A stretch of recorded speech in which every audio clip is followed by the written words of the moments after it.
ആത്മബന്ധുക്കൾക്ക് വിനീതമായ നമസ്കാരം. ഈ ലോകത്തിലെ വസ്തുക്കളെല്ലാമാണ് നമുക്ക് സുഖവും സുരക്ഷയും തരുന്നത് എന്നാണ് എല്ലാവരും ധരിച്ചിരിക്കുന്നത്. പക്ഷെ ഒരു വസ്തുവിനും ഒരാൾക്കും നമുക്ക് സുരക്ഷയോ സുഖമോ തരാൻ സാധിക്കുകയില്ല. കാരണം സുഖവും സുരക്ഷയും തരാൻ ഒരു വസ്തുവിനും കഴിയില്ല. കാരണം അത് അവരിൽ ഇല്ലാത്തതാണ്. സുഖം തരാൻ കഴിയണമെങ്കിൽ സുഖം എന്നിൽ നിറഞ്ഞു കവിഞ്ഞൊഴുകണ്ടേ.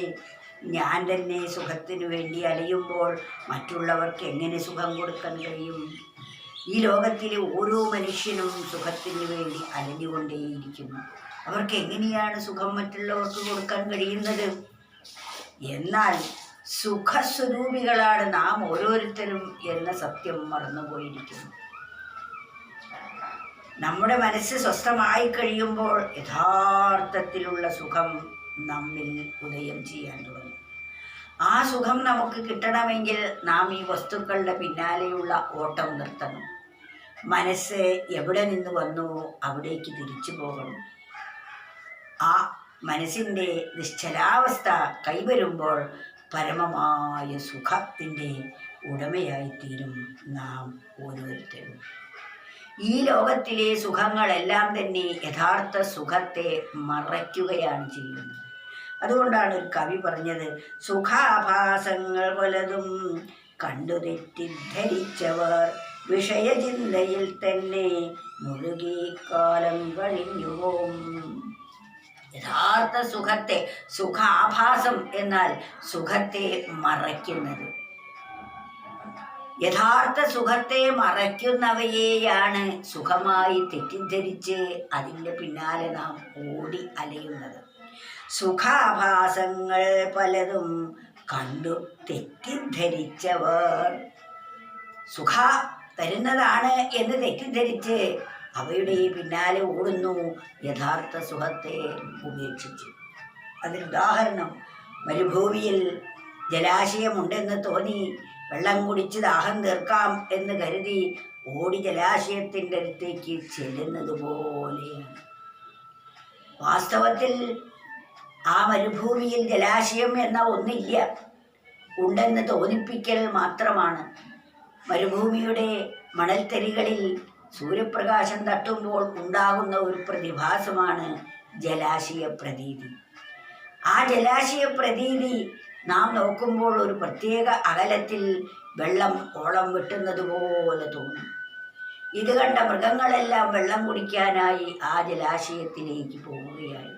എത്ര നടന്നാലും അതത്രയും അകലത്തിലാണ്. ഒരിക്കലും ആ ജലം ലഭിക്കുകയില്ല. കാരണം അവിടെ അങ്ങനെ ഒരു ജലം ഇല്ല എന്നതാണ് വാസ്തവം.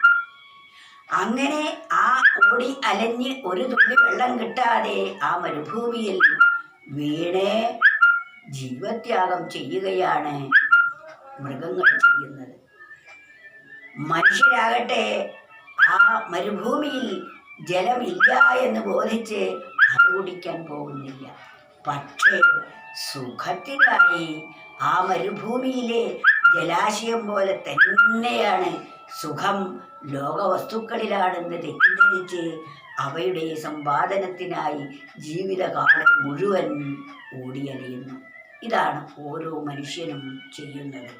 അതാണ് സുഖാഭാസങ്ങൾ പലതും കണ്ടു തെറ്റിദ്ധരിച്ചവർ വിഷയചിന്തയിൽ തന്നെ മുഴുകി കാലം കഴിഞ്ഞുപോയി. ആ മരുഭൂമിയിൽ തന്നെ ആ മൃഗത്തിങ്ങളുടെ കാലം കഴിയുന്നത് പോലെ സുഖം ഇപ്പോൾ കിട്ടും, ഇപ്പം കിട്ടും എന്ന് കരുതി കാത്തുകൊണ്ടേയിരിക്കുന്നു. കുഞ്ഞുങ്ങളുണ്ടാകുമ്പോൾ തോന്നും, ഇതൊന്ന് വളർന്നു കഴിഞ്ഞാൽ മതിയായിരുന്നു, എന്നാൽ എൻ്റെ എല്ലാ കഷ്ടതകളും തീർന്നു. അങ്ങനെ ആറ്റുനോറ്റ് അവരെ വളർത്തി പട്ടിണി കിടന്നും അധ്വാനിച്ചും കഠിനാധ്വാനത്തിലൂടെ അവരെ വളർത്തിക്കഴിഞ്ഞ് വലുതാകും തോറും എന്തായി? അവരെ അങ്ങോട്ട് പോറ്റൽ മാത്രമാണ്. പിന്നെ അവർക്ക് അവരുടെ കാര്യമായി, വൃദ്ധരായി നമ്മെ പുറന്തള്ളുന്ന അവസ്ഥയുമായി വരുന്നു.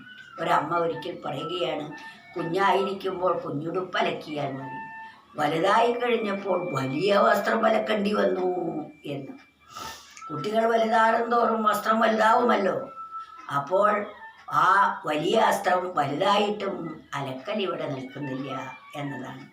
നമ്മൾ കണക്ക് കൂട്ടുന്നു, നാം കുഞ്ഞിൻ്റെ ഉടുപ്പെല്ലാം അലക്കി കൊടുത്താൽ അവർ വലുതായി കഴിഞ്ഞാൽ പിന്നെ എനിക്ക് അലക്കണ്ടല്ലോ, എൻ്റേതു കൂടി അവർ അലക്കും എന്നാണ്. പക്ഷേ കണക്ക് കൂട്ടലുകളെല്ലാം തെറ്റിപ്പോവുകയാണ് ചെയ്യുന്നത്. അതിനാൽ നാം ഇപ്പോഴേ നമ്മുടെ സുരക്ഷാബോധം, ആ സുഖം എവിടെയാണ് എന്നും അതെങ്ങനെ ലഭിക്കുന്നു എന്നും മനസ്സിലാക്കി അതിനുവേണ്ടി അല്പസമയമെങ്കിലും നാം വിനിയോഗിക്കേണ്ടതാണ്. സുഖാഭാസങ്ങൾ പലതും കണ്ടു തെറ്റിദ്ധരിച്ചവർ വിഷയചിന്തയിൽ തന്നെ മുഴുകിക്കാലം കഴിച്ചുപോം.